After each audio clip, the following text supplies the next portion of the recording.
Terima kasih Anda kembali bersama kami dalam special talk show, dan bagi Anda yang baru bergabung, kami tengah membahas ngantor di desa sebagai upaya Gus Wahid untuk mengoptimalkan pelayanan publik. Wah, Gus Wahid ini semakin malam semakin syahdu rasanya.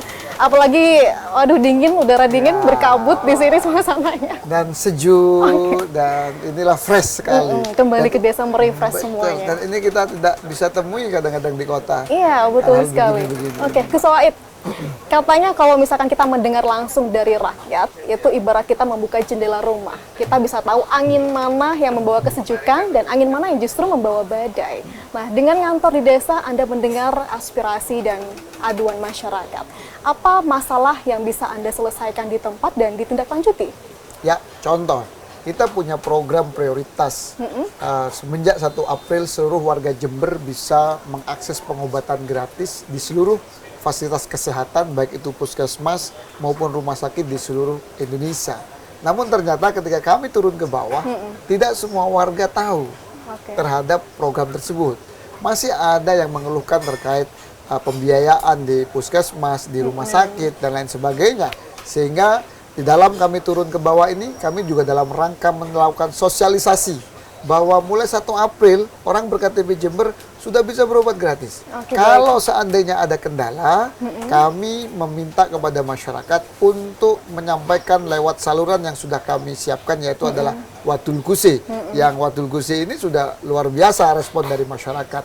Banyak sekali masalah, mulai dari masalah KTP, masalah kartu keluarga yang bisa kami selesaikan, termasuk masalah infrastruktur. Besok kita akan launching pembangunan jembatan di Desa Sidomulyo yang 3 meter kita jadikan 6 meter, karena itu bagian dari jalan atau jembatan yang menghubungkan kepada sektor-sektor ekonomi yang ada di Desa Sidomulyo, khususnya di Kecamatan Silo. Nah, hal-hal seperti itu bisa kita langsung carikan solusi ketika kita betul-betul bisa mengetahui apa yang terjadi di lapangan. Jadi contoh, kesehatan, kita langsung panggil dinas kesehatan. Kita didampingi oleh direktur rumah sakit. Contoh lagi, masalah KTP, kita langsung panggil kepala dinas terkait. Contoh lagi, masalah infrastruktur, kita harus panggil. Bahkan nanti kita ada sesi di mana seluruh kepala desa kami undang bersama camat, dan saya ditemani oleh seluruh kepala UPD yang harus mendengar langsung. Kalau tadi dengan RT RW, dengan masyarakat, nanti dengan kepala desa. Apa yang dibutuhkan Kecamatan Silo, apa yang dibutuhkan desa-desa di Silo, itu yang akan menjadi data langsung dari kami yang langsung diserap oleh UPD, dan harapan saya kita datang ke tempat ini kita bisa menyelesaikan banyak masalah. Bupati ngantor di desa hadir secara fisik pemimpin di tengah masyarakat, tetapi selain itu pemerintah juga hadir melalui sistem, salah satunya platform yang Anda singgung tadi, Wadul Guse. Sudah sekitar 3-4 bulan berjalan. Seberapa efektif menurut Anda capaiannya? Wadul Guse, alhamdulillah, adalah ikhtiar kami sekali lagi untuk mendekatkan masyarakat dengan pemimpinnya. Bunga Desaku sebetulnya itu Wadul Guse offline lah ya.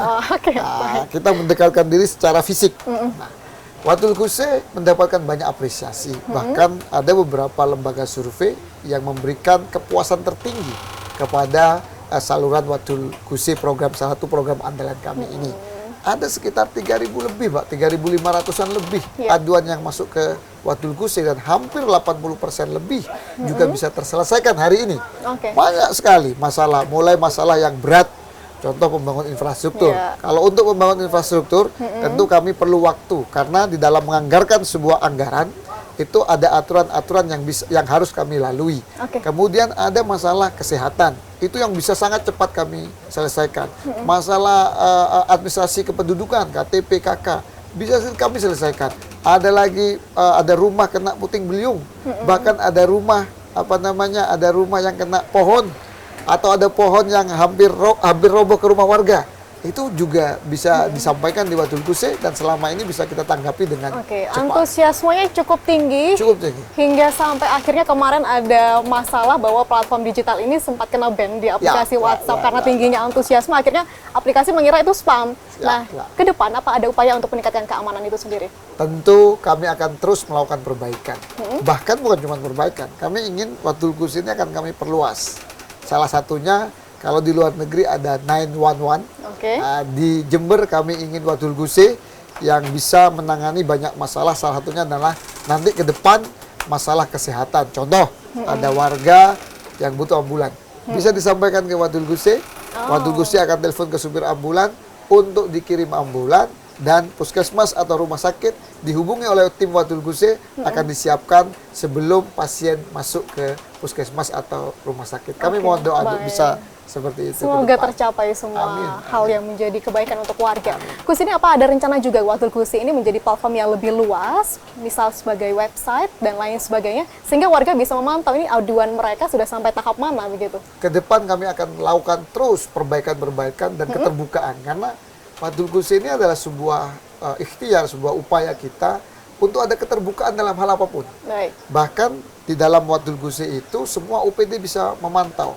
Semua pihak di lingkungan pemerintah Kabupaten Jember bisa memantau berapa yang diadukan, berapa yang didisposisi, berapa yang terselesaikan, berapa yang tidak terselesaikan. Atau bahkan ada yang batal. Contoh, kayak orang melaporkan, tapi ketika dicek, mungkin diragukan keabsahannya. Nah, itu tentu pasti ada batal, walaupun itu sangat kecil sekali. Maka ke depan kami akan selalu memperbaiki perbaikan di sistem Wadul Guse, dan kami akan melakukan perluasan. Dan saya berharap Wadul Guse ini menjadi satu solusi bagaimana keterbukaan di Kabupaten Jember, dan juga bagaimana pelayanan bisa lebih dekat dan bisa 24 jam loh Pak.